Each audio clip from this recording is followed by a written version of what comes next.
And greetings. Happy Monday. Welcome to the Steve Deace Show here, live and on demand on Blaze TV, radio, and podcast, alongside Todd Erzin, Aaron McIntyre, who are looking better, looking healthier. Might give me a run for my money for the first time in a couple weeks in the show push-up contest. You guys are looking like you might get up and down a few times now, maybe. A few times. A couple times. How you feeling, Aaron?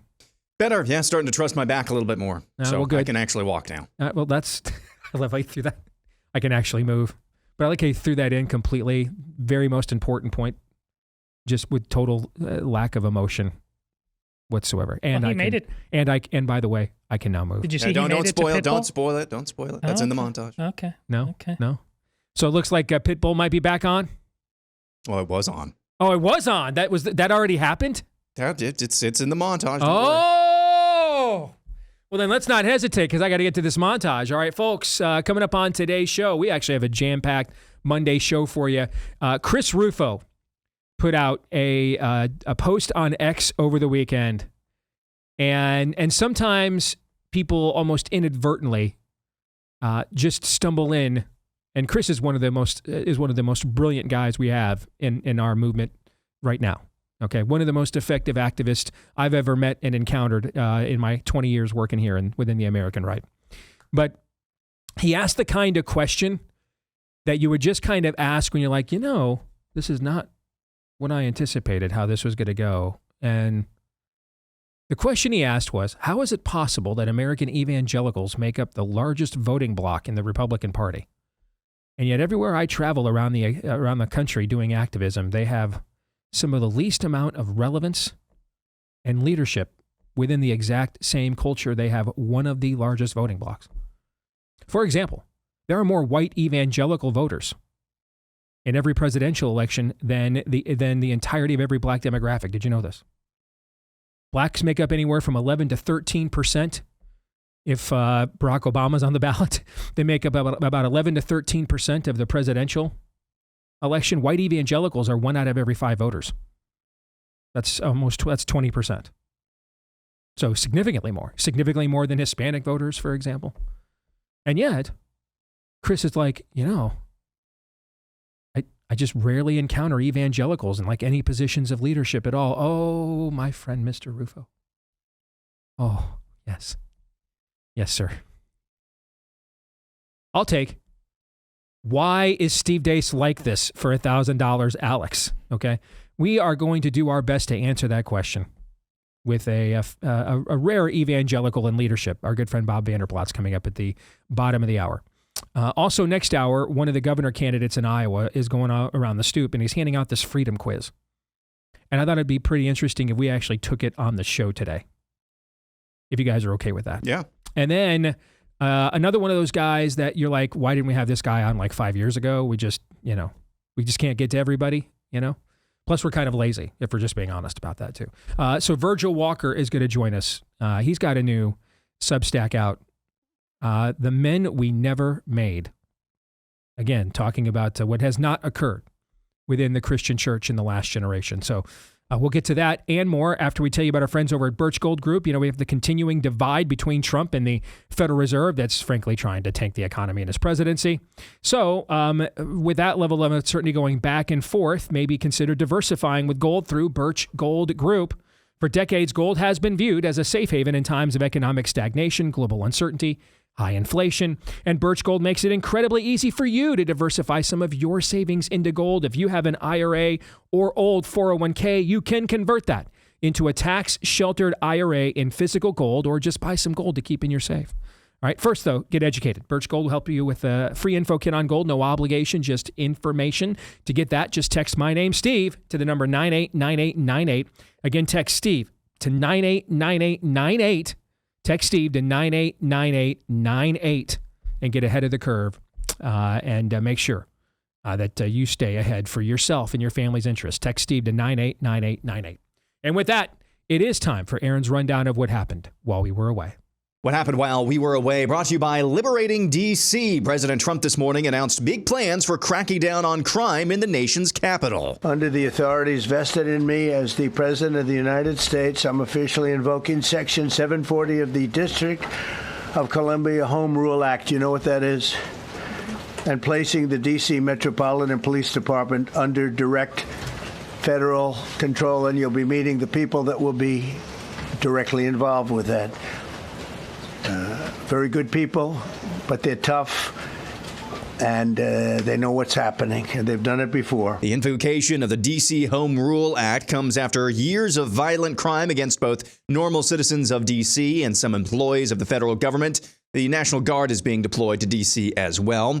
In other news, President Trump announced late last week he's got a meeting set up between himself and Russian President Vladimir Putin in Alaska for Friday. Topic of the meeting, of course, is Ukraine. Vice President J.D. Vance spoke with Fox News on Sunday regarding the Russian collusion hoax, among other issues. But if you look at what Tulsi and Kash Patel have revealed in the last couple of weeks, I don't know how anybody can look at that and say that there wasn't aggressive violations of the law. What they basically did is they defrauded the American people in order to take Hillary Clinton's presidential campaign talking points and turn them into intelligence. They would take something that supported a Hillary Clinton campaign talking point, and they would overemphasize it and exaggerate it. They took anything that actually contradicted that narrative and they buried it deep, and through that they actually laundered Hillary Clinton's presidential campaign talking points through the American intelligence services. That's a violation of the people's trust. That's a violation of what our intelligence services should be doing. The Department of Justice convened a grand jury to investigate New York Attorney General Letitia James. The grand jury investigation is focused on possible deprivation of rights allegations reportedly pertaining to James's civil case against the Trump Organization and the National Rifle Association. It's being reported President Trump has authorized military force against Latin American drug cartels designated by the United States as foreign terrorist organizations. Concurrent with those reports is this announcement from Attorney General Pam Bondi. A historic $50 million reward for information leading to the arrest of Nicolas Maduro. Maduro uses foreign terrorist organizations like TDA, Sinaloa, and Cartel of the Suns to bring deadly drugs and violence into our country. To date, the DEA has seized 30 tons of cocaine linked to Maduro and his associates, with nearly 7 tons linked to Maduro himself, which represents a primary source of income for the deadly cartels based in Venezuela and Mexico. Back in Texas, Attorney General Ken Paxton on Friday filed with the state Supreme Court to declare 13 Democrat House seats vacant. Paxton said in a statement, quote, "The rogue Democrat legislators who fled the state have abandoned their duties, leaving their seats vacant. These cowards deliberately sabotaged the constitutional process and violated the oath they swore to uphold." Another Texas Democrat, Beto O'Rourke, remember him, says the quiet part out loud and proud. We punch first and we punch harder. We want California and New Jersey and Illinois and Maryland and every other state where the Democrats hold the governor's mansion, the assembly, and the state senate to redraw their congressional districts now, not wait for Texas to move first, to maximize Democratic Party advantage. Listen, you may say to yourself, well, those aren't the rules. There are no refs in this game. F the rules. We are going to win whatever it takes. We're going to take this to them in every way that we can. International news, Israeli Prime Minister Bibi Netanyahu says the country is moving forward with an invasion of Gaza. The war can end tomorrow if Gaza, or rather if Hamas, lays down its arms and releases all the remaining hostages. Gaza will be demilitarized. Israel will have overriding security responsibility. A security zone will be established on Gaza's border with Israel to prevent future terrorist incursions. A civilian administration will be established in Gaza that will seek to live in peace with Israel. The presidents of Armenia and Azerbaijan met at the White House late last week to sign a peace deal. The two countries have been involved in conflict with each other for decades. I'm sure this move has nothing to do with Vladimir Putin suddenly wanting to meet with President Trump on American soil. One more thing in this montage, because Steve asked me to put it in. Here's Trump talking to the New York Post's Miranda Devine somewhat recently about UFOs. You know, we had the issue in New Jersey before the election where there are all these people thought UFOs or an attack of the killer drones.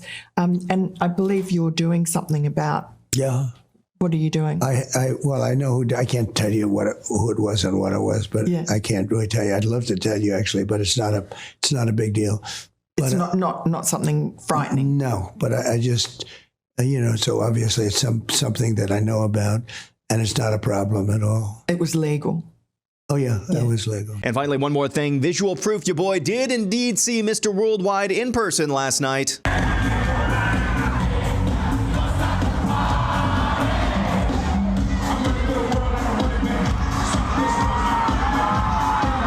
I clapped after every song. What more do you want from me? And that's what happened while we were away. That's great. I almost would have gone to that just to watch you the entire time. Just to watch you the entire time. I clapped. What? You were? Yeah, I paid for the ticket. So, I mean, Bella's probably over there just losing her mind, and you're just sitting there. Oh, she was vibing, yeah. We both had a good time. Surveilling the landscape. You know, an interesting moment. Can I share real quick? Of course. So I knew Pitbull was a pretty patriotic guy, but the whole thing was very apolitical, very hetero to a fault. But there was one moment he made it sound as if this happened last night during the concert. He said, I just saw somebody get in trouble for trying to wave their flag. And he said, he got real pissy. And he said, in other countries, you'd be killed for that. And I'm glad you have freedom of expression. But in this country, you only wave the United States flag. And then the entire crowd broke out in a USA chant. I did not have that on my Pitbull concert bingo card. There you go. There you go. All right. Aaron's montage is brought to you. Except I clicked out of the screen. It's brought to you by our friends over at Constitution Wealth. They've got two questions for you. Have you considered how your investments might unknowingly be funding policies that go against your values? And then number two, are your hard-earned investment dollars being used to oppose what you voted for in just the last election? If you think there's a chance you could answer one or both of those with yes, you've got to get a hold of our friends over at Constitution Wealth, because unlike many other advisors, they can specifically help you screen your investments for your Christian values, ensuring your money supports businesses that honor the God that gave you the gifts and the provision that you now have. All right, so don't let your wealth unknowingly go to fund things that are anathema to your worldview. Take control. Be a good steward. All right, hear a well done, good and faithful servant, because your wealth is not being weaponized against you, but whether you have turned it into a weapon that you can use for the kingdom. All right, so visit constitutionwealth.com/blaze to get started with a free consultation today. That's constitutionwealth.com/blaze. constitutionwealth.com/blaze. And remember that Constitution Wealth is a registered investment advisor, so you should review their disclosures at constitutionwealth.com to understand their services and fees. All investing involves risk, including the risk of loss. I am a client of the firm. This is a paid endorsement, but my opinions are my own. All right, to Aaron's montage. And I want to connect. Well, first of all, thoughts on what Trump said about the drones. I thought we should include it because we did talk a lot about this last December. All right. And Trump did say he was going to find out what was going on and was going to tell us. All right. Now he is saying he found out what's going on, but he can't tell us, but it's nothing to worry about. What do you think? I thought one of the first press conferences from Caroline Leavitt, she actually addressed this. And didn't she say it was something along the lines of this? The FAA knows what pretty much all of these are, and they were all sanctioned. That's what yes, I kind of remember. That did happen, but the problem that we had with that at the time is military bases went on high alert. Oh yeah, across the United States last December. So this wasn't just a bunches of people on the New Jersey shore looking at or New Jersey tri-state area suburbs looking up in the sky wondering what are these things, but we had several military bases go on high alert because these things violated their airspace, right? So that was the issue we had with just kind of settling for that explanation at the time. But yes, you're correct. She did say that. Todd, what do you think? I think Biden administration is utterly incompetent and hates us. So the fact that people wanted answers, we were going to get the opposite of answers. And so Donald Trump, some ways he makes jokes about these guys, but other times he's just like, I need to move on because I'm doing really important things, which are really at the top of the montage. So I just think if I get into this, the weeds are not worth it right now. Maybe later. What do you think the weeds are? I don't know. I have no idea. And that's because we also somewhere had on we the also spectrum go ahead, from Aaron. very innocuous to you don't really need to know about this. Because we also had the director of national intelligence, Tulsi Gabbard, say last week that she actually was not satisfied with the information she had gathered on the drones and wanted to find out more. Here, the incompetence. You're pulling me back into this. The incompetence again. Sooner or later is just criminal in so many issues with the Biden administration. Right. And if he goes all in on this and lets the cat out of bag in some way, shape, or form, it'll perhaps look at Epstein.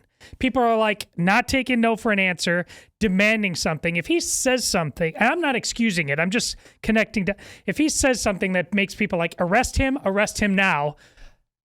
Well, if it's our technology, wouldn't it be a very Trumpian thing just to simply say, yeah, we're doing some badass stuff right now. It's kind of top secret. We're on it, but trust me, our enemies noticed all the drones in the sky and the way they were performing and behaving as well. That would be very a Trumpian thing to say, right? That would probably satisfy a lot of people within his own base, don't you think? It would be, but I actually like that Trump might actually be savvy enough and smart enough now, like he wasn't in the first term, that if he says something like that, that's not good enough for people. A lot of people are like, enough of all of your secrets. I'm sick of it. It's our country. Tell us what the hell is going on. That is true. Now. That is true. And that just causes all kinds of issues amongst his side, his voters. When I'm going foot on the gas and I'm taking DC back, and that's where my energy is right now. Aaron, what do you think, real quick? That's kind of honestly, this is a different topic, but that's kind of the feeling that I'm getting from the Epstein thing as well. I mean, in the same press conference, or in a press conference last week, he said he called this whole thing BS. And I think you kind of got the same non-answer here. It's just so far, maybe to us, it is top of mind. We do want transparency, and rightfully so. Mm-hmm. But to somebody from his perspective, this is small apples. Let me just say this from a political analysis standpoint. And I think we're going to have Brett Buchanan from Signal on this week, right? Is it tomorrow? All right. Yes. Who's one of the pollsters attached to the Trump political team. These aren't the kinds of issues that that on a meta level will decide elections next year on the midterms. They're the kinds of issues, though, that when the stuff that does decide elections goes against you, makes it harder to rally your base as a bulwark, no pun intended, as a stopgap. Maybe I'll use that term instead, since bulwark's obviously been toxified, as a stopgap, up against that kind of momentum. Do you see what I'm trying to say? Yeah. And I mean, listen, if people feel like goods and services are more affordable a year from now, we're going to have a very good midterm. And if they don't, we're not. Okay. But what we're not means then can be decided then by these kinds of issues. If you have a base of people, and we have to acknowledge a significant portion of Trump's base is more interested in the exposure of government rot and corruption and malfeasance than they are any particular policy in the moment. Okay, that is a not insignificant portion of Trump's base. This is what I'm saying. They're a not insignificant reason why he ever rose to the prominence within the Republican Party to become its king in the first place. Okay, so they're not going to. So when you see Harry Anton at CNN say only 1% of people think that Epstein is a big deal, that's a fallacy. No one thinks that that's costing people elections as much as if the meta things that can cost you elections are not going your way, then you're going to need all the people on your side you can get to rally to mitigate the damage of that. And then that's when these kinds of things come into play. Does that make sense? Yeah. Then they matter then. Then they're like, oh, now you want my support. Now that's you need my help. Yeah, the straw that broke the camel's back. Yeah, and that's, but ultimately, hey, if things are more affordable this time next year, we're going to have a good midterm. And it won't. Then it wouldn't matter how many people he did not feel like he didn't deliver for them on the drones and the Epstein stuff. But if things are not dramatically more affordable than they are right now into this time next year, all those people he's going to need, and then it gets harder to go back to them and get him to vote for you. That's my point. All right. Another point I want to make is I want to connect what the president is doing with DC to clean up the streets there, federalizing it.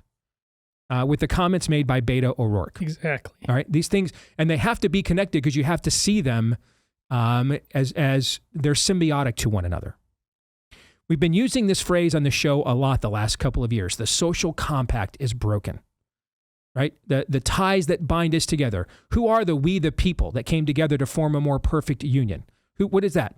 What does that mean? Well, there was a pre-existing social compact. A group of people in that time, indigenous to 13 colonies, now states, had enough common values that they were now going to form their own nation, with the hope of then expanding those values manifestly across how much the rest of this continent, their future generations were going to be able to touch ground upon and subdue.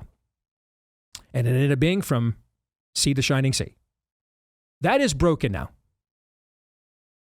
And so what Beto O'Rourke is saying to you there is true. Because he knows it is broken, because his side is the side that broke it. We held out as long as we could we just want to be left alone. We'll leave you alone, leave us alone. We're making tons of money here. It's about to be football season, to Todd's, lament. Okay. All right. It's summer movie season right now. It's America, man. It's America, baby. Okay. We really don't, what kind of fools would we be to blow this place up? We have to understand, and it's took a long time. And what I'm about to say, I would not have said, I maybe would not have even said, I certainly wouldn't have said it when I started in, working in national media 15 years ago. I'm not even sure I would have said it, Todd, when you came to work for me, I don't think so. 2014. And maybe I wouldn't even have said what I'm about to say in 2015, Aaron, when you came to work here. Okay. But the conditions and facts on the ground have changed. And I was among the last people that is a serious activist of disruption to buy into what I'm going to say now. And it is not because I'm not capable or willing to say it, but because I understood from a biblical worldview what it meant if we said it. What it meant. That this is not a game.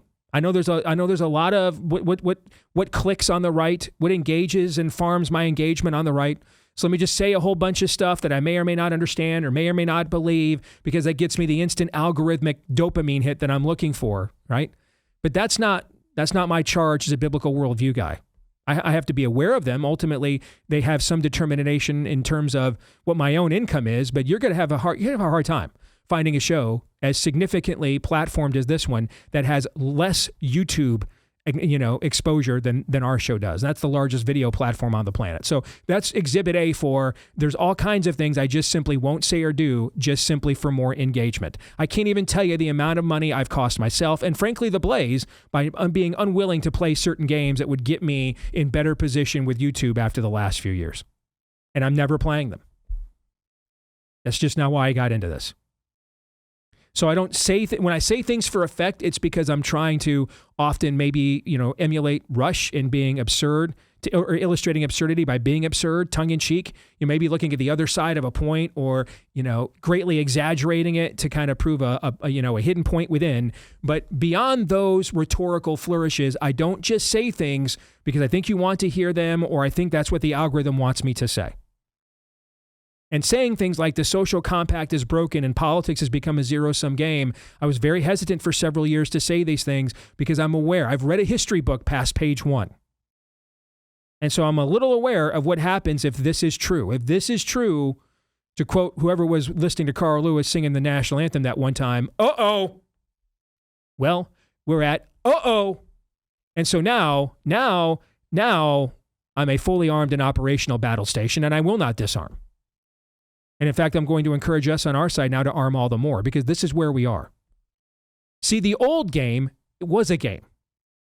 We had highly competitive teams, but within the same league.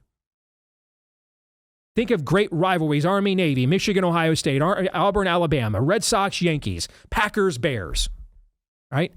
Great rivalries, nasty, in your face, but in the end, they're part of the same league. And that's what our politics was for quite a while in America. And when you're in the same league, no matter how hotly competitive it gets, you got to have referees. And we kind of determined, for example, the judges were going to be our referees. That didn't really work out for our side, though. It did not. It did not, no. But you have to have referees when it's a game. You know what doesn't have referees? Wars. Wars don't have referees. There's only two things in wars. There's victors and there's vanquished. That's all you have. And so if the differences we have now as a society, as a culture, are no longer going to be competed for and against in an arena like a game, even a hotly contested, angry, bitter one, but that would still therefore have rules we all agree upon, and then there are bodies that would punish those who violate said rules. What Beto is telling you is we're not playing any games. We're here for warfare. And he's right. And it's the way his side has been conducting things for several years. There's a clip going around over the weekend where Kathleen Hochul, the governor of New York, is confronted with the fact that her own redistricting plan to gerrymander the state of New York before the last midterm election was so ridiculous that even the left-wing New York State Supreme Court overturned it. Her response, we followed the rules. When asked, well, why are you criticizing Republicans for doing what you tried to do already? They're not following the rules. And she says this with a completely straight face, which means that she's either an accomplished liar or a sociopath, but I repeat myself. What it really means is she understands it's a war. And in a war, here's the rule. We win and you lose. That's the rule. Now, unfortunately, in a Christian worldview, we aren't permitted to do that. Because there's a greater war taking place that we are all a part in that drama, whether we want to recognize it or not. And that is that greater war is the stuff that determines eternal destinies, and we're all going to be dead a lot longer than we were ever alive. So there's a few things, not nearly as many as your churches have told you, though, but there are a few things that we're not permitted to do and then claim we're on the side of light. And I promise you, when we approach those things, I'll tell you. We're just nowhere near any of them, which is why I've not told you. Believe me, I'll tell you. I think I've demonstrated in the past, hey, if we're outside the Word of God here, or I think we are, I'll say something, right? Sure. You've seen me, you've been in private discussions, you've seen me say this to the faces and right in the eyes of some pretty powerful people in the past. Absolutely. If I think we're outside the Word of God, I'll tell you, okay? We're not. And we're not even close. Even the stuff like about the weapons and stuff you don't like, even if I don't even agree with some of that stuff, and frankly I don't, we're still not anywhere close, all right? Words, no, we're not close. No matter what you think of the words, we're not anywhere close. We're not anywhere close to doing any of the things God says we can't do to win. We're not anywhere close. Not anywhere close. Now, they're doing all kinds of things God says we can't do to win, but their father is the father of lies. So there are some rules of engagement for our side, and I will enforce them because I'm a biblical worldview guy. I will. But you know why you don't see me enforcing them right now? Because we're nowhere close to violating any of them. That's why. We're nowhere close. Well, you think God was a wimp?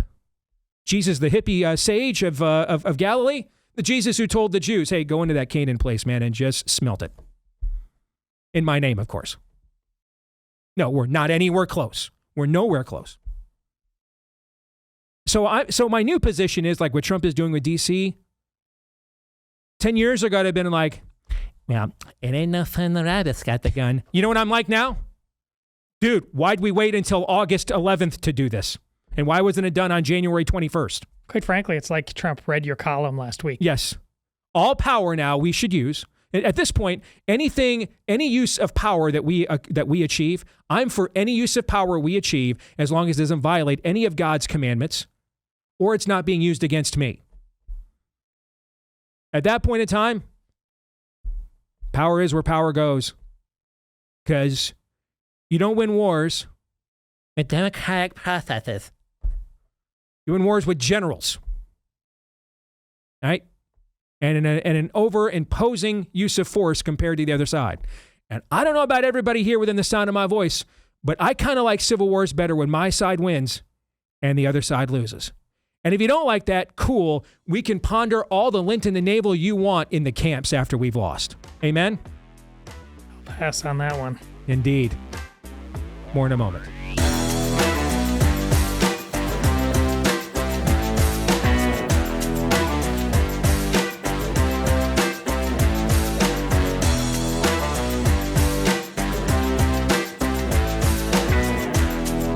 All right, right, back here on the Steve Deace Show. We're powered by our friends over at Preborn. Are you ready for some amazing news? Well, because of you guys, Preborn has rescued over 38,000 babies this year alone. That's incredible. Thank you for your generosity. Right now, hundreds of thousands of moms are awaiting the birth of their precious baby. Thousands upon thousands of babies are taking their first breath as well. So your impact has reached all the way to eternity. However, the challenge of fighting back on baby killing has now reached the home front at exponential levels, with harmful pills taking a significant toll on innocent lives. Basically, every single mailbox in America can be turned into an abortion mill now. So this is where we need to keep it up and keep doing what you guys are doing. Keep being generous, because you double the baby's chance of life if you convict the mom by hearing and seeing her baby and hearing that heartbeat and realizing that's not hers, but another person, another being. And I would argue you maybe double the mom's chance at her own soul at the same time. I mean, we are watching what happens to the soul when you take part in the murder of your offspring. And we're seeing one political party in America basically institutionalize it and codify it as the main driving force of much of its political messaging. So no more hard hearts here. And let's save some babies in the process. Donate a gift of any amount, for as little as $28. You can fund an ultrasound that does double a baby's chance at life today. Preborn.com/Steve is where you can go.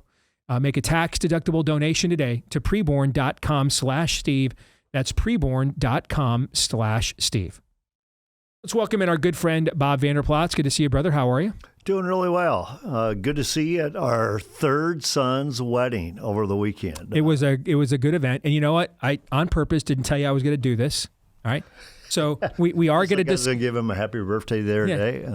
We are going to discuss what we teased. All right? But I would be remiss, because if I told you I wanted to do this, you would tell me not to, which is exactly why I didn't tell you. All right? But what maybe much of our audience does not know about you is that you have an extraordinary family. I really do. Okay. Very blessed. And that's on top of your family going through an ordeal and a tragedy that no family ever wants to have to endure. And I know several families who have endured the death of a child.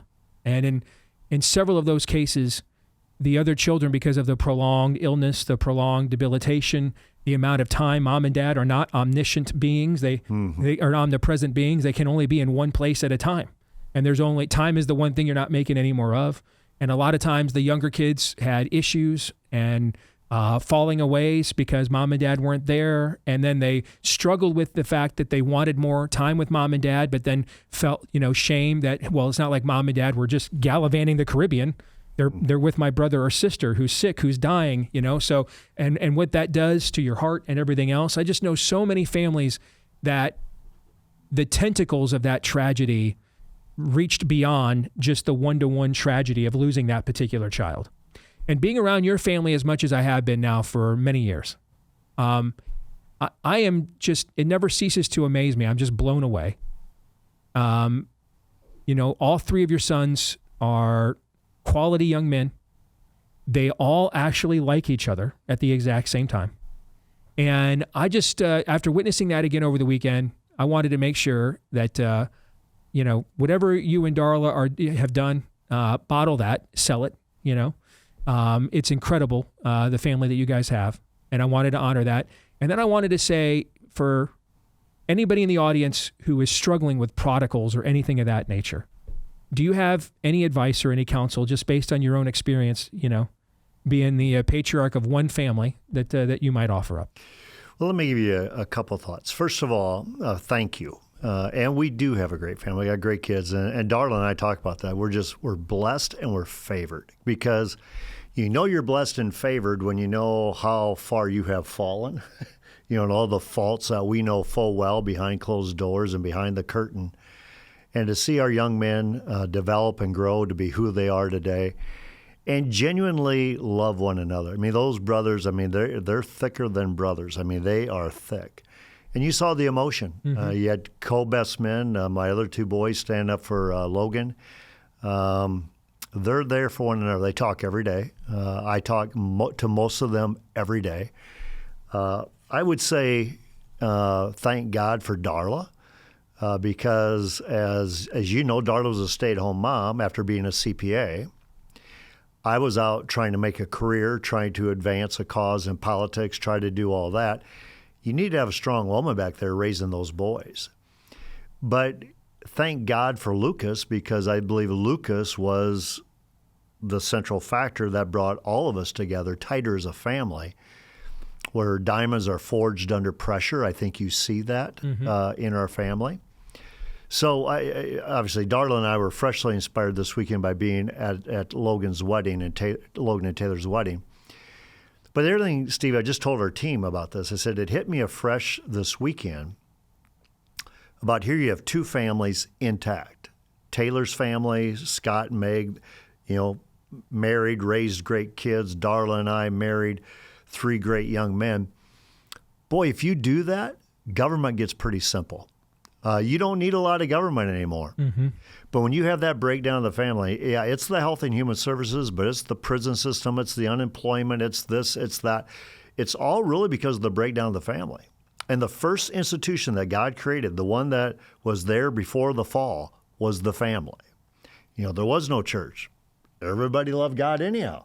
There was no government, right? There was no need for government at that point. There weren't even any clothes, for goodness sakes. But you had the family. So I'm thinking, how simple it is that God created. If you have a mom and a dad who have Christ in the center of their marriage, and then they raise offspring and teach him when they're in the way during the day, when they wake up in the morning, when you put them in bed at night, it's not all that complicated. And so we're just very fortunate and we're very blessed. That being said, we also know tremendous mom and dads, people of faith, who do have a wayward child or wayward children. It's like, my gosh, what happened there? And the console to any one of them would be different because it depends on their circumstances. But a lot of times what I tell that mom and dad who are serious about their faith, who've raised the children in the full knowledge of the word and of the gospel, to hold on to that scripture of teach them the way that they should go. And when they are old, they will not depart from it. And so what we do is we say, trust God, believe in God, take that promise that he'll bring that child back. But also, in a lot of times in those wayward situations, which I've seen, and Dal Tackett talks about it very openly, because he had a wayward son, is that the wayward son, the wayward daughter, they have basically discounted mom and dad's advice. Not just discounted, they discredited mom and dad's advice. Like, I know who you guys are. Stop telling me what I should be doing, right? So mom and dad no longer. So Dal Tackett says, then pray for that someone in that son or daughter's life that they like, that they have trust in, they look up to bring them back to the faith. Bring them back. So pray for that neighbor you don't even know is living by your son or daughter.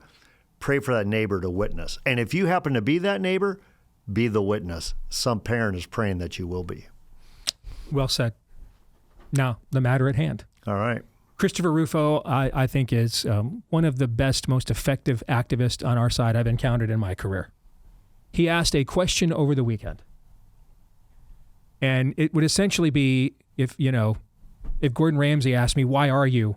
It would be, I just point to Christopher Rufo's tweet here, okay? Yep. It's remarkable, he writes, that evangelicals are the largest religious group in America and have a relatively minor impact on elite discourse. Even on the right, where the evangelicals are concentrated, it seems that Catholics, Jews, and secularists have far more presence. Why? Now, just to quantify what Christopher is saying here, white evangelicals are a larger part of the presidential electorate than the entire black voting bloc, the entire Hispanic voting bloc. In any given election, Hispanics are 10 to 12%, blacks are 11 to 13%. Evangelicals in every election since we've been doing exit polling, are anywhere from 18 to 26% of the white evangelicals, are 18 to 26% of the electorate. So anywhere from 1 out of 5 to 1 out of 4. And yet Russo, who is doing battle at an elite institution level all over the country, he's like, I never encounter evangelicals in any of these fights. So I've got some ideas as to why that is the case, but how would you answer that? Well, one is, let me give you a sobering statistic. As you know, we lead the Church Ambassador Network here in the state of Iowa, and now we're in 21 states. And we're really trying to be an instrument to inspire the church to engage God's institution of government, which is politics and policy, not for the advancement of a party or the advancement of a candidate, but for the advancement of God's kingdom. And then through that, you can ignite biblical partnership between the church and government to meet community needs. That's the way God had intended it. Our God's a God of order. He's not a God of chaos. He wants righteousness and justice. He says, hate what is evil, abhor what is evil, cling to what is good, pursue what is good. And so we're trying to do that. But in order to be part of our Church Ambassador Network, Steve, you have to believe in God's word to be true from beginning to end. It's inerrant. And that Jesus is the way, not a way. Well, even in the Christian church, and a lot of them calling themselves evangelicals, you're going to lose about 50% of the churches in Iowa alone. They become social clubs with a cross. Mm-hmm. And so what you're trying to do is, now, how do I work with the remnant? And Steve, what Rufo has pointed out is a little bit what Donald Trump said to me in Mar-a-Lago. It was just Darla and I and him. And he said, Bob, if your people vote, we don't lose.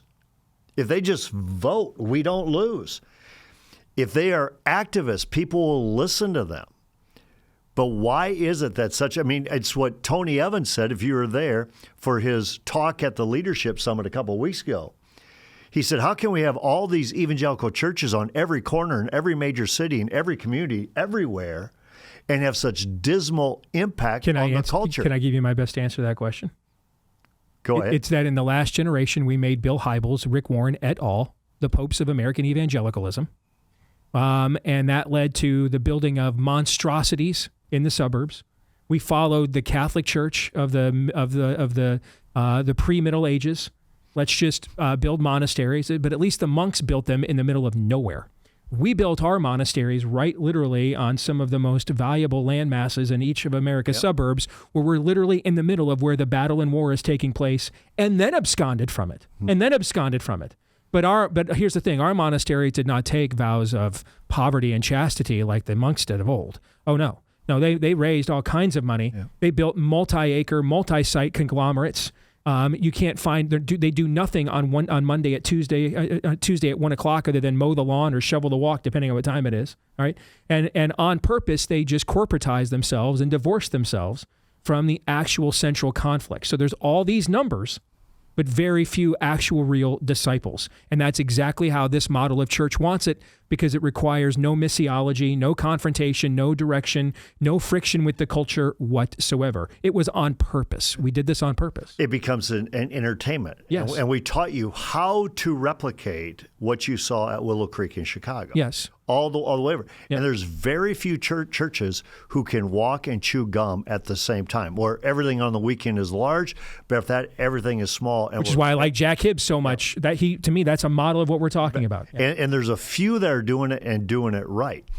That being said, a good news thing, I don't want to, I know where you're going here, but the good news thing is Greg Baker, who leads our Church Ambassador Network, he said college numbers are dropping. The number of students who are attending college is dropping.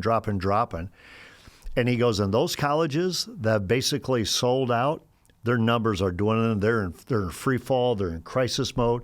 He goes, but the colleges are staying true to their mission of being distinctively Christian. They have a waiting list. Where moms and dads are saying, that's where I want to send my child. There's something different. If it's not different, why not just send them to the university of your choice, right? Because you can, I tell people all the time, listen, when our youngest son, who just got married, when he went to Iowa State University, it's a great school, but it's not a Christian academic institution. We had to gird his loins anew, basically, saying, this is where you're going. And I think he grew in his faith because of things like the Salt Company and other things that say, take your faith serious and be active with it. But what Tony Evans was saying is what you're saying, Steve. Tony Evans, his conclusion was there has to be a dead monkey on the line someplace. Yeah. There's a dead monkey on the line. Yeah. Because you cannot have this minimal of cultural impact if you serve this big of a God and it can't happen in every community. The numbers cannot create that minimal of an impact on accident. Right. Can't happen. It has to be on purpose. So what we have seen, and you guys have witnessed it right here because you've been in the state of Iowa, is when the remnant of the church does get engaged, So we have like 4,500 churches in the state of Iowa that would call themselves Christian, Evangelical. 2,200 we believe are faithful to the Scripture, believe Jesus is the way, that are plugged into our network. But boy, when they start impacting the election arena, when they start impacting the policy arena, a lot of things start changing. I believe September 18th is coming up here, and we're going to show basically a model how government and church can work together, not taking government money, but having huge impact. You're going to have over 500 pastors, 500 pastors, not attendees, in Des Moines listening to this. That's a huge impact. Todd, we got about a minute and a half. I'd love to get your perspective on this as an outsider, as a Catholic. What you see with evangelicalism that we have not addressed. Or maybe you just agree with it. My answer is your analysis of Bob and his family life. There's only so many Bob Vander Plaatses, and that's a problem. The way he approaches his family life is the same way he approaches his ministry. It's never just about me and God. It's about us and God, and that's why he goes to the great lengths to make this place the flagship, not just for Iowa, but for the entire country. You mentioned the half that's just a social club. Now we got that other half, and half of them are turning the guns on themselves all the time. You're not as righteous as me. I'm the thief on the cross. I don't need to do anything or be anything. I've said I'm saved, and that's enough. That's not the faith. Bob Vander Plaats is constantly showing people what the faith is. It is us. And Bob's always looking for that last sheep somewhere. Instead of saying, I'm the last sheep and my work is done here. We need more Bob Vander Plaatses. It's quite simple. Bob, I got 30 seconds. Well, first of all, it's hard to talk after that, but thank you, Todd. I think what it is that... We're kind of setting you up. This is basically your last appearance. We're getting all the nice stuff out of the way right now. But I'm going to go back to Tony Evans. Tony Evans says, so tell me, why do you run? Why do you exercise? Why do you work out? Because you know you're going to die. I mean, why? Yeah. So if God's got this all under control, why run? Why walk? Why exercise? You're going to die. God wants to use you. Mm-hmm. And so be plugged into him and be used. Don't be so heavenly minded you're no earthly good, and don't be so earthly focused you're no heavenly good. You can walk and chew gum at the same time. Good stuff, brother. And you hit your mark. Thank you, man. Yeah, you bet. Thank you. God bless. All right, so when we come back, we're going to be joined by Virgil Walker next hour on the men we didn't make. The church skipped an entire year of entire era, wish it was just a year, an entire era of discipling the men. And we're going to talk to him about that next hour. Also, we're going to take this freedom quiz. Thought it'd be kind of fun to walk through this for a few minutes. We'll do that too when we return. Stay tuned.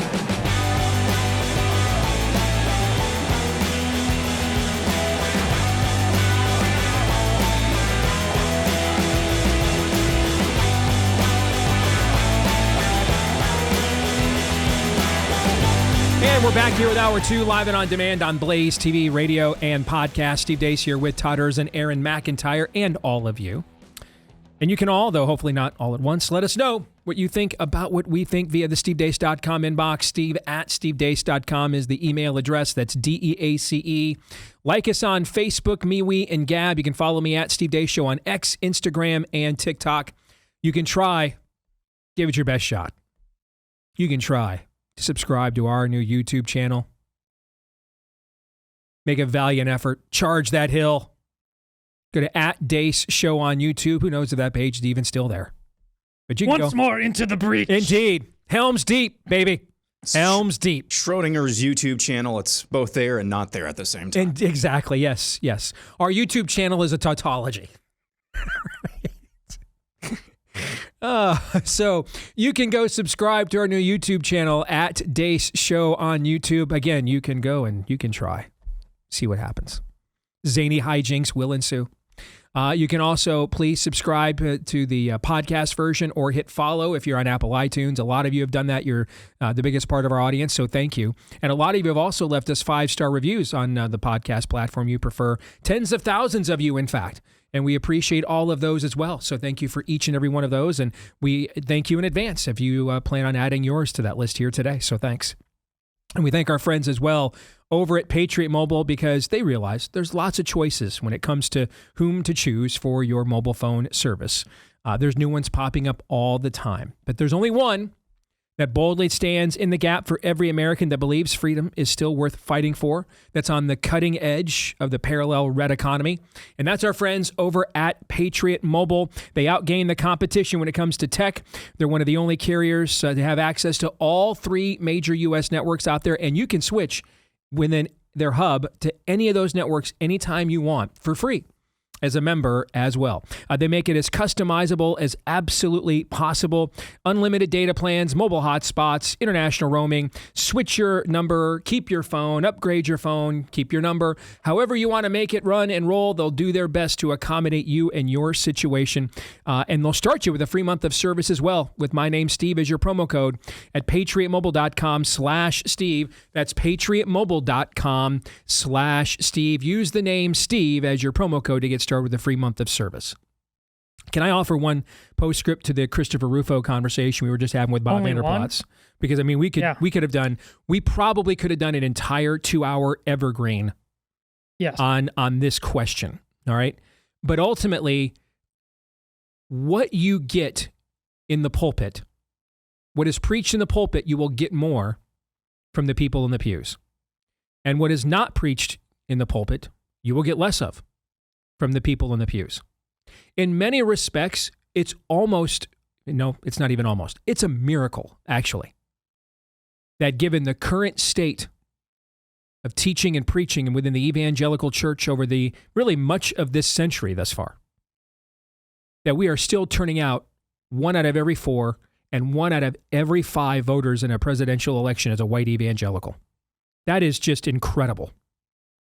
Because I'm just telling you right now, it's about 1 out of every 4 and about 1 out of every 5 evangelical churches that are actually preaching a message that would motivate people to do something other than think of themselves, I should say.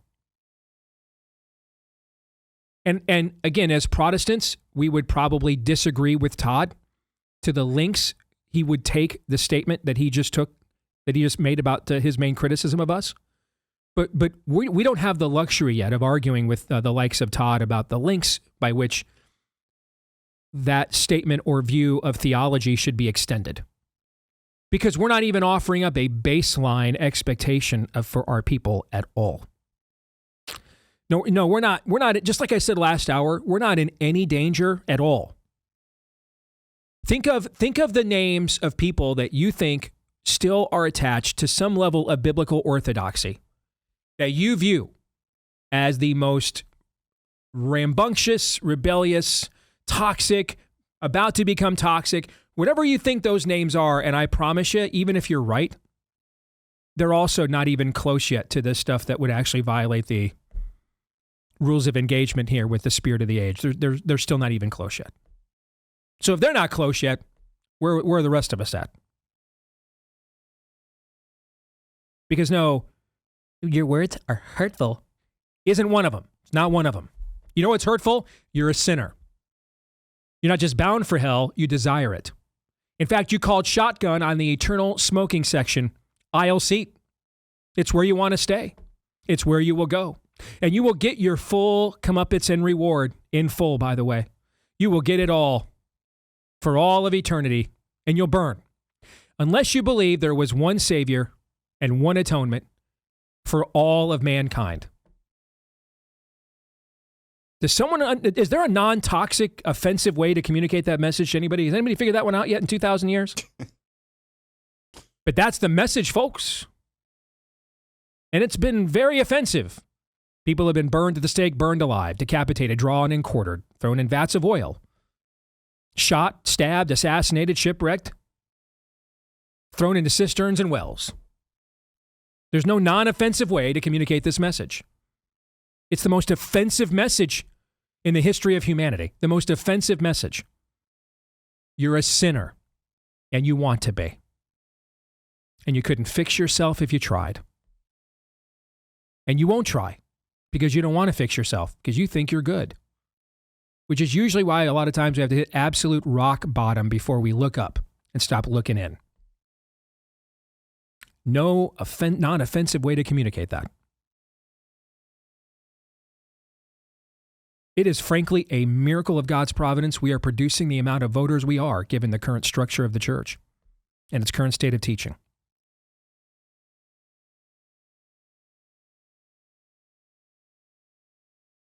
So, I wanted to address that with a finer point. In another age, in another era, some of what Todd said last segment, we would probably argue about that. Well, how far do we take that? We are not in that age and era. We are not in that age or era. The gospel, what is it? We're in that era. And I'm just talking about the people going to the churches. The people outside the church. I'm not even talking about offense. I'm talking about defense. The gospel, what is it? My life is not my own. I was bought at a high price. What does that even mean? Never heard that. You just punched a lot of the people that I was talking about in the phrase, my life is not my own. There's another evergreen we can do right there, because there's a lot of Christians who hear that and like, you should see what I got scheduled for the weekend. I know. But what has conditioned that? We have 4 services. They all are exactly 42 minutes in length. We get everybody in and out of here on time. Move. 4 songs. And there's just a rotation of the same 15 to 20 Bethel and Hillsong songs we've been doing since 1999 with the first church growth consultant conference we all attended. And the sermons are 19 and a half minutes. There's 4 announcements. We got this thing down to a science. And everybody's home before the NFL Today starts. Where do you think they learn this? What you preach in your pulpit, you'll get more of in the pews. What you don't preach in the pulpit, you'll get less of. It is frankly a miracle that we still have the critical mass. It just goes to show you the power of the gospel and also how faithful previous generations were to it, that we are still able to coast off of those fumes. But we are getting into an era now where those fumes are going to be gone.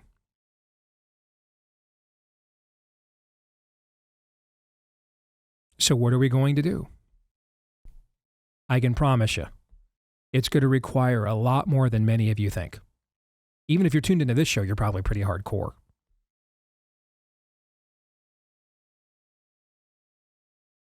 But it's going to require a lot more confrontation than many of us think.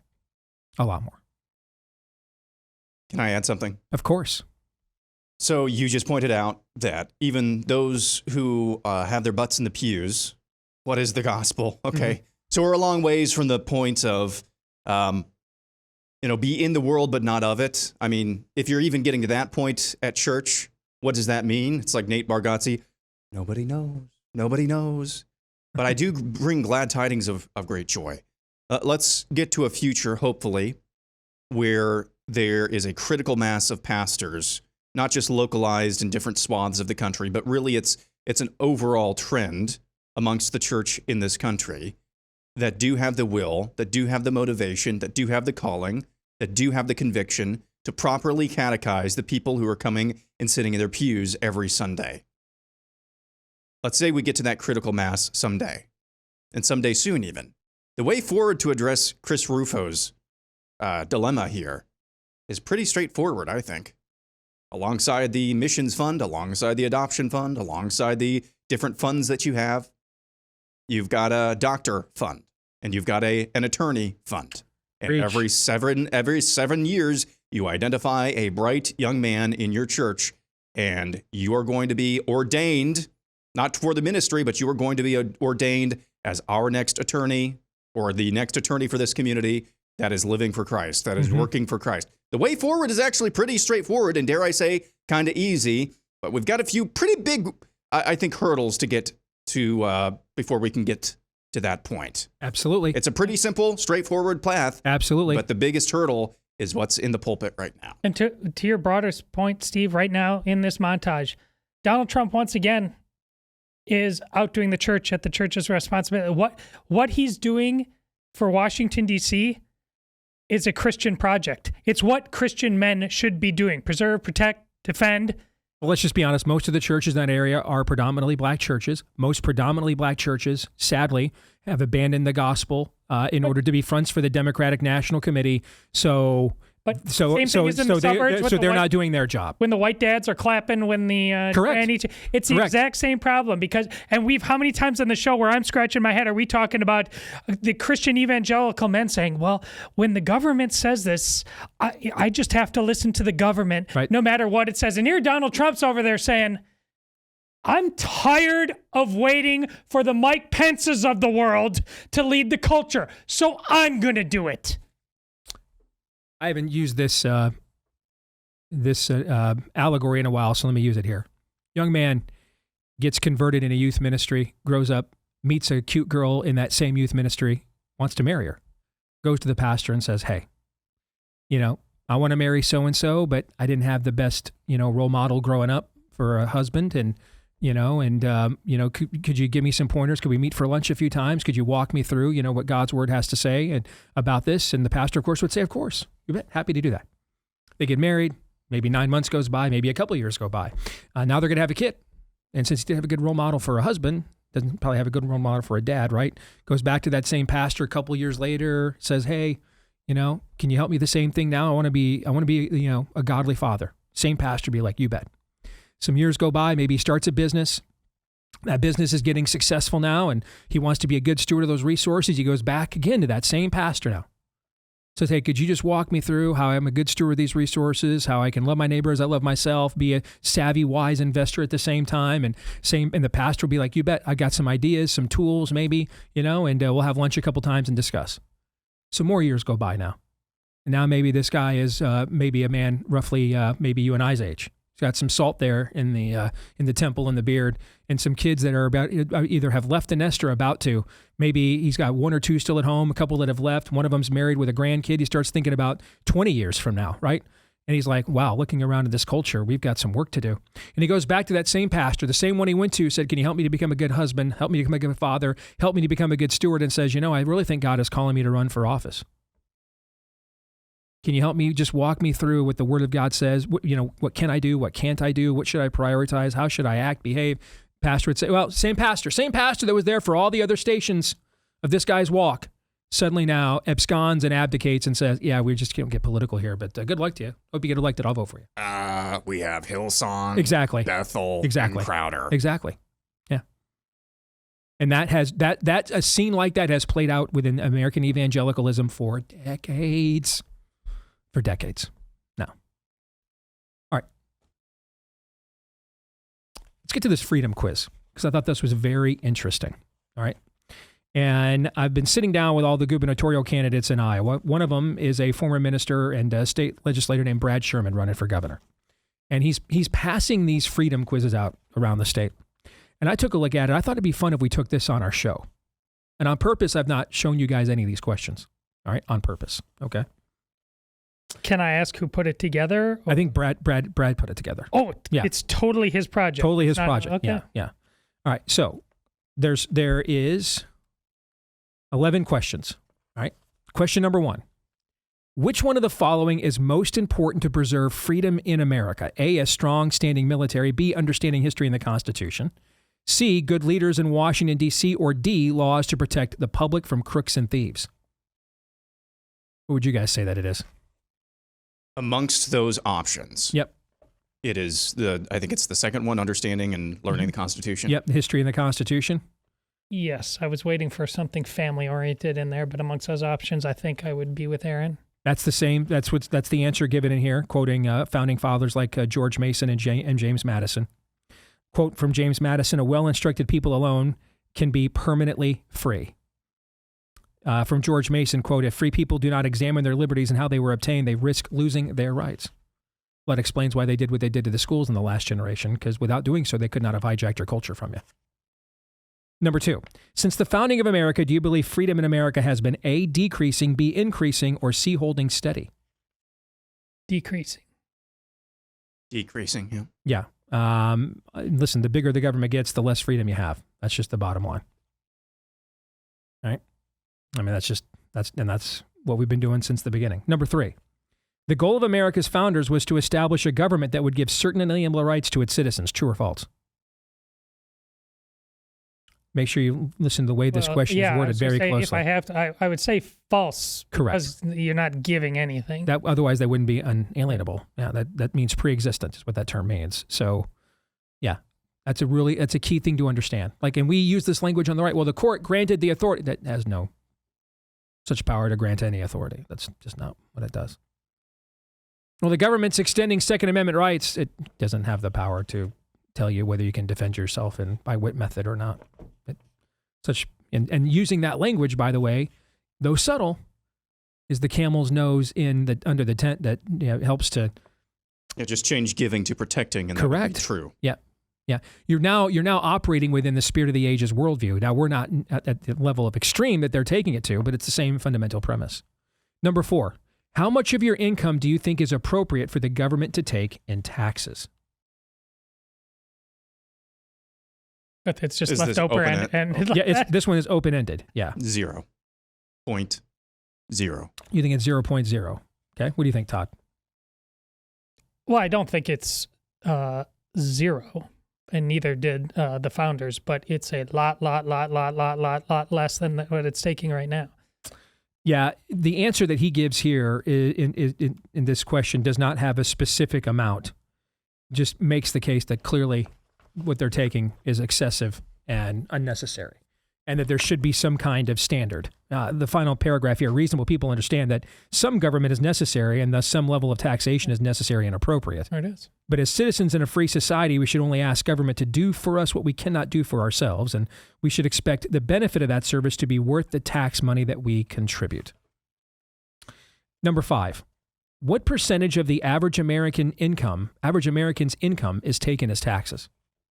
A, 3%, B, 10%, C, 27%, D, 59%. I think it's closer to C than it is B. What do you think? Remember state, local, federal, excise taxes, sales taxes, gas taxes, remember, all that stuff, which is an excise tax. It's close enough to D that I'll just pick D. It is. It's actually pretty close to D, 59%. Think about that. Yeah. That's crazy. 6, the Federal Reserve is a government institution that is authorized by the Constitution to print or coin money. True or false? False. False. Yeah. Just a literal fiat institution created by a fiat government over a century ago. Number 7, the right to keep and bear arms was spelled out in the Second Amendment so the United States citizens could, A, protect themselves against murderers and thieves, B, fight off invading armies, both A and B, D, resist our own government in the event it grew tyrannically. D. Yeah, it's D. Yeah, no question about that. Number 8. What form of government did the founders say was unstable and incompatible with personal security or the rights of property? A, democracy, B, monarchy, C, republic, or D, communism? Democracy. It's democracy. Yeah, they detested the term. 9, which form of government provides the most freedom? A, democracy, B, monarchy, C, republic, or D, communism? C, the most freedom? That's what it is? Yep. Now, here's the thing. Would you rather have a benevolent monarch or a republic in any situation or condition? Because that's a debate that is happening on the right now. I'm open to a benevolent monarch. The problem is, what's benevolent monarchs are rare. Not as rare as self-sustaining republics are in human history, okay? But they're also not something that just comes along. No, of course not. With every crown by any stretch. What also is increasingly isn't coming along is people who are interested in governing themselves. That's why this entire project is totally insufficient to and I mean no disrespect, because it's just, this is like, I mean, you're what's his name? The guy David. He's been doing this. David Barton. David Barton. Yeah. He's been doing this kind of stuff forever. Yep. This should adult men. They should be shamed by reading this, especially the one about 60% of your money is being taken away. But this is the people.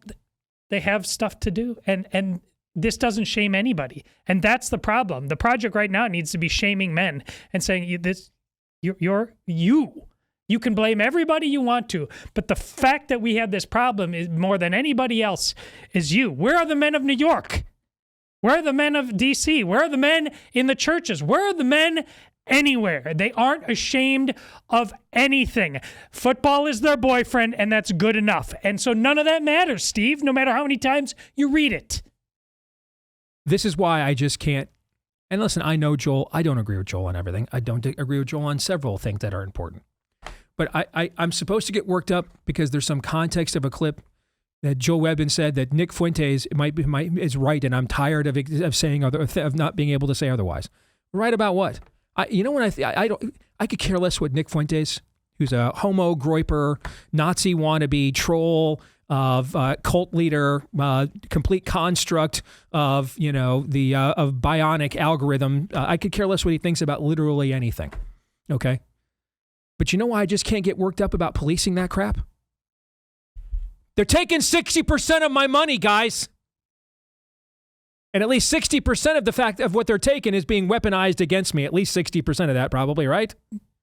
Yeah. We're not close. We're not even close to violating God's rules of engagement yet. We're not even close. Let me just say that Nick Fuentes is somewhere between a fake and a fiend.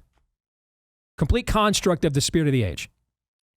You could post him affirmatively 20 million times in my feed, and it wouldn't do nearly a dent of the damage that this government taking 60% of what I make has done to my worldview and all the rest of ours every single day.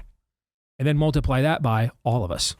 Not just me, but all of us. No, we're not even close. And I'm really not in much of a mood to police and play sheriff of Nottingham for the intellectual escapades of some people on my own team. We're in existential danger here. I wonder if somebody went up to Grant and said, I got to tell you, this sergeant over here is saying stuff about the Confederates, man. It's way over the top. It's really reckless. And General Grant, I just think you should do something about that. You know what Grant would have said? Dude, how many Confederates did this guy run through over there in Antietam last week? Then we're good. We're at war, folks. We're at war. Have we arrested anybody in Texas, by the way? Correct. I thought the deadline was Friday. I'll tell you what. I will start worrying about, I think Webbin lives in Texas, doesn't he? I don't know. I think he does. I will start worrying about Webbin and his ilk when we arrest, fair deal, when we arrest one of the Democrat state legislators in the state of Texas. We start arresting them, fair? Yeah. Then I will offer you a full apologetic dialectic of Webbin's takes on Nick Fuentes when we start arresting Democrat state legislators who have absconded their oath of office. Fair? I think that's a fair trade. More than fair. Number 10. The phrase separation of church and state is found in A, the Declaration of Independence, B, the U.S. Constitution, C, the Bill of Rights, D, none of the above. D. Yeah, none of the above. In fact, the first time the phrase is ever uttered, it's uttered in a letter to the Danbury Baptists by President Jefferson. In a completely different context than what it's used today. Correct. They were asking him to intervene because as Baptists, the Congregational Church that ran the state of Connecticut wasn't allowing them full access to run for office and some other government MOs. And so they asked President Jefferson to intervene, and he says, you don't want to set the precedent that the federal government can intervene in your private ecclesiastical affairs. You want a thin veneer of separation of church and state is what President Jefferson wrote back, being that he's the guy that actually wrote that Declaration of Independence thing. And number 11, the phrase, you cannot legislate morality, is a common cliche. Do you think it is true or false? It is false. It's false. It's the only thing you can legislate. The only thing that can be legislated is morality because every single piece of legislation is a moral legislation. The state, the government fixing my sidewalk isn't moral. Well, why do you think that, why would you approve of the government fixing your sidewalk for you? That would require a moral judgment. Like you wouldn't approve of the government just grabbing your daughter and selling her into the sex slave, right? Because your morality would say that would be wrong, right? So the fact that you think you approve of the government fixing your sidewalk means you made a moral judgment that was a good use of government. There just simply is the only thing you can legislate is morality because everything's moral. Every decision government makes is a moral one. It's just based on whether it's actually moral or not. Now, to tie this into the conversation we just had, I have a question for you guys after I talk about our friends over at Jace Medical here, because medical freedom is not a luxury. It's the right of every single American, but it's only a right if you actually access it, take action, and utilize it.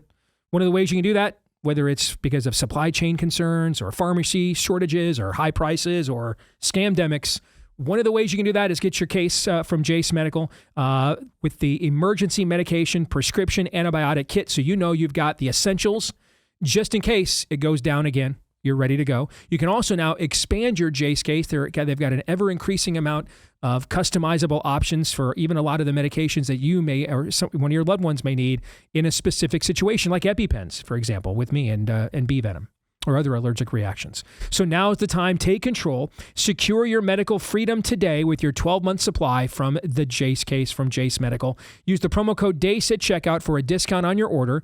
That's promo code DEACE at JASE.com. Jace.com is where you want to go. Use the promo code DACE for a discount on your order to get your Jace case with the promo code DACE at a discount at Jace.com. So let's tie this thing in, this freedom quiz here from Brad Sherman. Let's tie this in to what we talked about with Bob and then again at the top of the hour. Because much of what is in this booklet here, this freedom quiz, would have been just what was preached in the pulpits of colonial America, and from basically the 1750s until well into the 19th century, in fact, and would have been expanded into churches across the fruited plain, right? How many of white evangelicals do you think we could grab this, we could just hand this to, and they could even think their way through it, let alone answer the questions correctly? I'm going to answer it for you. Not many. Maybe a better way of putting it is not enough. And that, because these are manifestations of our worldview. Even the idea of how would you know that you're taxed too much? I mean, in the colonial era, the idea that government would take more than 10%, which is what the church was owed, would have been considered anathema, and folks would have just absolutely been shunned in society for suggesting otherwise. Now we can't even contemplate something like that. I know you think you gave a pretty dark answer, and you did, about not many. You're going to come off the top I have rope? a darker answer. More than you think. They just don't care. Ooh, that is dark. We haven't said this in a while. They don't. That's Vander Plaats. It's somebody else's job. I got stuff to do. I like me some me. You want to get nuts? Let's get nuts. That was Vanta, brother. Stay black. That was Vanta Black. Props. Virgil Walker will join us next. Stay tuned.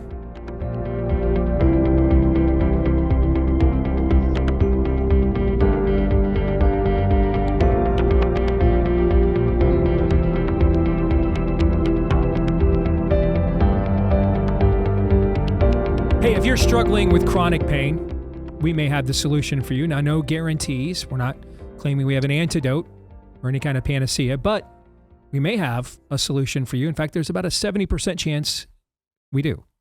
How do we know? Because over the years, about 1 million people have taken the quick start for 3 weeks from Relief Factor to see if they don't see a difference in their chronic pain in 3 weeks or less. And during that period of time, about 70% of them saw such great results. They stuck with the product long term. So why don't you see if you don't see a difference in your chronic pain in 3 weeks or less? What's Relief Factor? It's the drug-free supplement created by physicians who can prescribe drugs, but they wanted something drug-free so that it didn't have to risk side effects that would go after the inflammation in your joints. That's likely the reason you're suffering from that chronic pain, that stiffness, soreness that just lingers and won't go away. That's something they created is Relief Factor. You can try it today. It's just $20. What do you got to lose except maybe the pain? For just $20 to see if you also don't see a difference in your pain in 3 weeks or less. Give it a shot today with the 3-week quick start when you go to relieffactor.com. That's relieffactor.com. Again, head over to relieffactor.com, or you can call them if you're old school, 800-4-RELIEF, 800-4-RELIEF. Well, the name of this Substack entry pretty much says it all. The Men We Never Made is what it's called.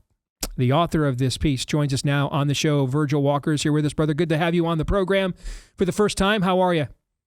Hey, Stephen. It's fantastic to be with you. I'm a longtime fan. We swim in some of the same friendship circles. I hope to get a chance to meet you in person, but man, this is next to the best thing here as well. So thanks for having me. I appreciate that, man. I've heard great things about you as well. Give our audience, since it is your first time here with us, a little bit of your background, if you don't mind, to start with. Yeah. Well, most folks know me from my work over at G3. I've since left there. I'm now a teaching pastor here at Redeemer Bible Church. Resides here in Gilbert, Arizona. I'm a writer, author, write a lot of blogs for a number of different organizations, TPUSA, Blexit.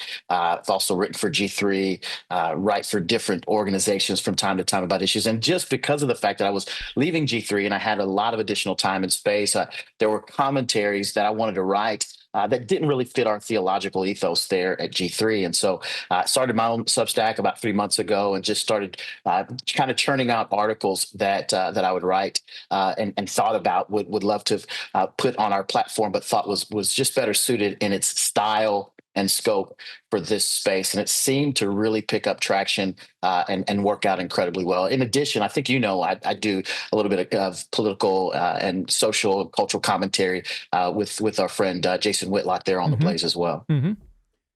I want to tell you a personal story. Tell me if this maybe hits home with the piece that you wrote. And for several years, I made the decision that we went to a theologically orthodox church, obviously, but in its approach, its missiology was definitely softer than my daily program. And now that may not necessarily be a detriment, okay? But noticeably softer, noticeably. Not just, hey, we're on the same page, but maybe I will go to a Nehemiah degree that the average person won't, like noticeably softer. And I thought it would be good for our kids as they were hitting their teenage years, Virgil, because they love their old man, but I can be hardcore. They're surrounded constantly everywhere they go by what their dad does.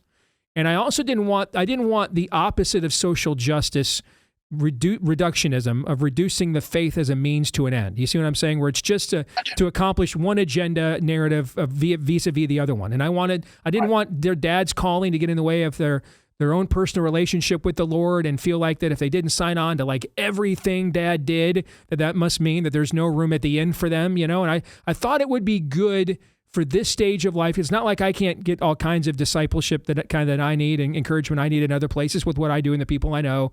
I thought for a long time it would be a good step for the kids to go to a place where it literally is just come in and worship and they're not being expected to be junior Deaces. Does that make sense so far?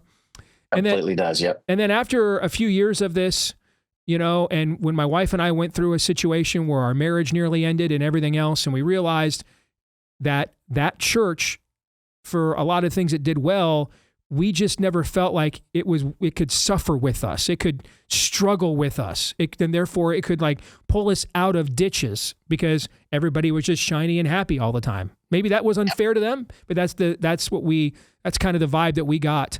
And then a couple of years ago, with the girls now out of the house, and it was just our son left now, and I could kind of sense I was losing him. Not in terms of going to church, this is boring. What is the point? He still had a pretty intact worldview, but that intellectually will only last for so long, right? There's got to be a relationship there, not just an intellectual exercise. And I finally was feeling convicted enough that I called a little meeting with him and my wife, and I said, hey, I think maybe we should reconsider where we're going to church. And Virgil, my son, looked at me. He was 16 at the time, and he looked at me, and he just had to breathe a huge sigh of relief, said, listen, Dad, man, I respect you too much. I wasn't going to say anything, but this hasn't been doing anything for me for I need to go to a church. And I'll never forget, he told me this. He goes, I need to go to a church where I don't think I can beat up the pastor. And that's when I knew we could never go back, because I know the way men think. And if you're at that point with another guy, you've already lost respect for him. Whether that's fair or not, it doesn't matter. And so that's going to be kind of an unrecoverable relationship. Does this play at all as a complementary piece to what you wrote here? The Men We Never Made, Why the Church Failed a Generation of Our Sons. Your entire storyline really covers that ground, from everything that you said, from a standpoint of being in a marriage and not feeling the strength of a church to come around you, to come alongside you, and to suffer well with you. We're seeing that all over the place in these mega churches, right? That are kind of giving puff powder messages, where people are there to be happy and to put on a pretend face. But if they ever heard a commentary about struggling, or about what it means to suffer for the cause or sake of Christ, they'd actually empty the doors, because no one would stay for that. Folks are leaving those churches, and they're looking for the strength of a church that knows how to suffer well. I think your son's response, though, if I'm a pastor at a church, he probably could beat me up. I don't know. But that said, at the end of the day, I think the sentiment is clear. That young men want to follow masculine men, men who are leaders, men who are warriors, regardless of their size, shape, or frame. I'm all of 5'6", all of 170 pounds, 30 pounds overweight. But I'll tell you, there's a fire in me about issues of the day, about culture. I've been on the front lines of the social justice movement. I've been targeted on a number of occasions about a number of different issues, where I stand biblically about particular issues. I just, in fact, wrote a piece about those who hold a biblical worldview are actually being targeted in blue states for violence. Violence is being perpetrated against them as a result. We want to be forged into the kind of men who are ready to deal with that, to engage that, not be afraid of fighting the issues of the day, because we stand on biblical principles. And we want, and the young men like your son want to be trained by men who are fearless in that regard, who are saying the kinds of things that perhaps gets them in trouble, not for the sake of simply getting in trouble, but for the sake of standing on truth, recognizing that our culture is so divided, so anti-biblical, so anti-Christ, that saying the right things can get you in trouble. And he wants to be formed and shaped by that. And those are exactly the kind of young men we need to form. And we've not done that well. That's the whole point of the piece. So why did we fail them? Because I will tell you, I think we did it on purpose. I think that the reason we did it on purpose is men are not women, and women crave significance, but they're primarily relational. Men crave relationship, but are primarily significance driven. And so if you reach a man emotionally, and the first couple times he'll talk about his stigmas, his problems, but then once he feels like that weight is off his shoulders, he's not gonna keep coming unless there's a mission. He's got too many other things going on, man. And if you give the guys a mission, they're eventually going to turn to that same pastor and they're going to say, well, what's our overall mission here doing? I mean, they're doing drag queen storytime hour down here. All right. There's human trafficking going on over there. All right. There's a Planned Parenthood over here. And we don't want any of that. That gets in the way of the pontificate of Bill Hybels and Rick Warren and the generational papacy that they've been within the evangelical church. So I think we missed them on purpose. I don't think we wanted to engage them. I'd agree. I found this to be true when I was kind of on the front lines of the abortion issue. I did a lot of street evangelism.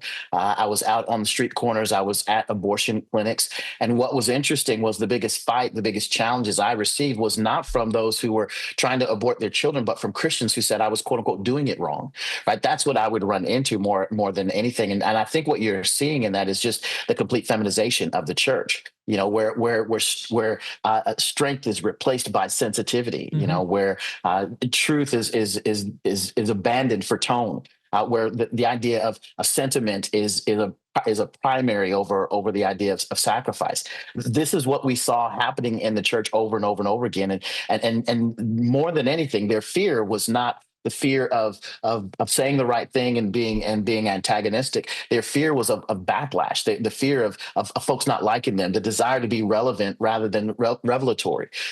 Those are the kinds of things that happened, and soft Christianity began to really envelop the culture. I speak about this all the time in the places I get a chance to talk about the sentimentalism that really became the spiritual kind of ethos of the church. If we had a story that we felt good about, then that had to be spiritual, rather than embracing a hard truth that we had to stand and fight for.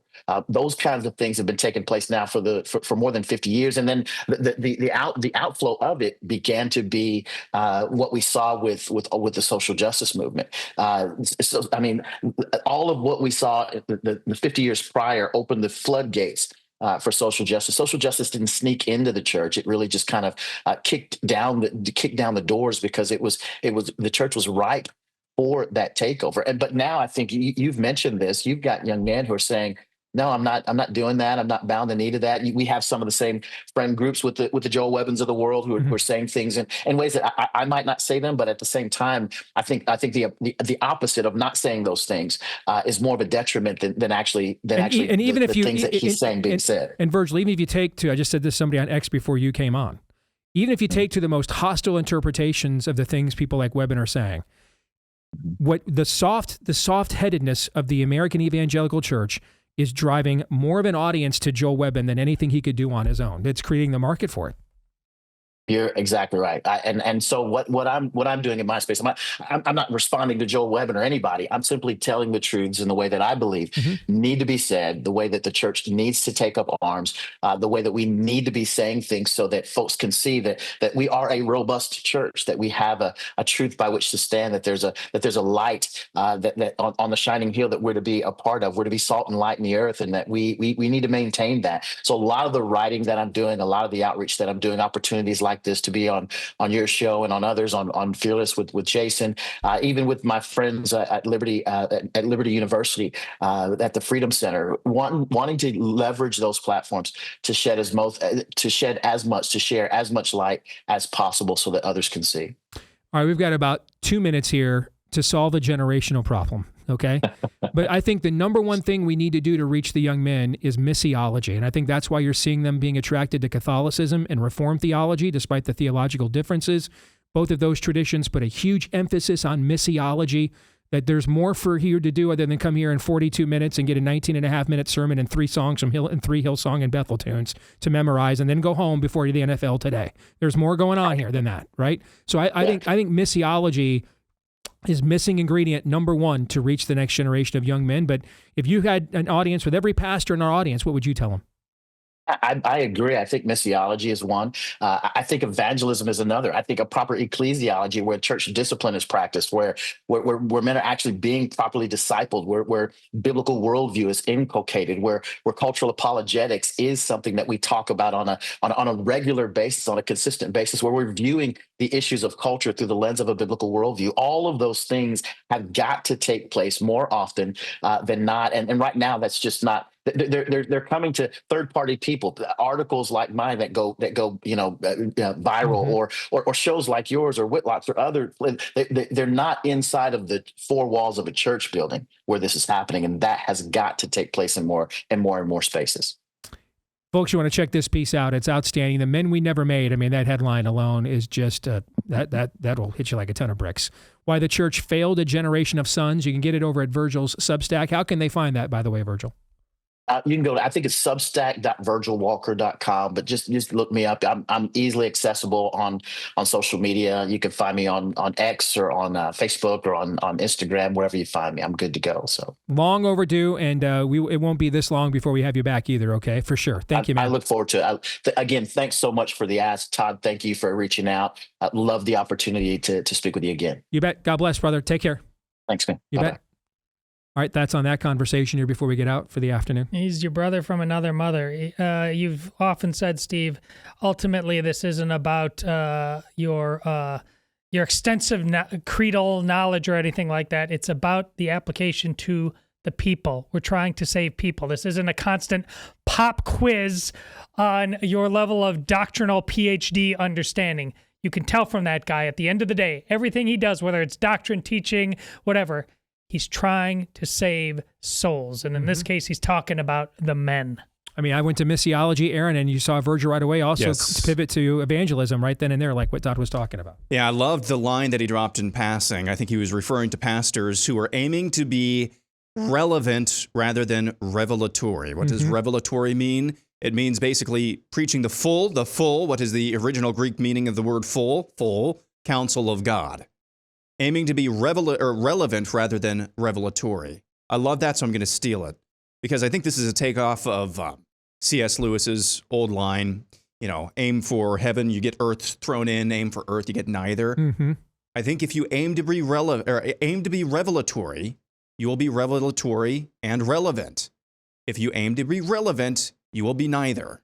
I think that is probably the most concise way in our modern parlance of describing just what pastors, just what an entire generation of church leadership has aimed for. We want to be relevant rather than revelatory. And as a result, is the church relevant or revelatory? As a whole, no. That has to change. If we want any hope, and you talk about, I kind of want to add this into the end of our conversation about the freedom quiz that we had in the last segment. You can hear the train coming. Mm-hmm. There was a lot of talk about this over the weekend. This profile of this Gen Z woman who, a citizen of the United States, she was told her entire life, hey, if you want to have a good living, you get into digital engineering and coding and software programming. She did that, and she can't even get a job at Chipotle. I'm telling you, there's a train coming around the bend.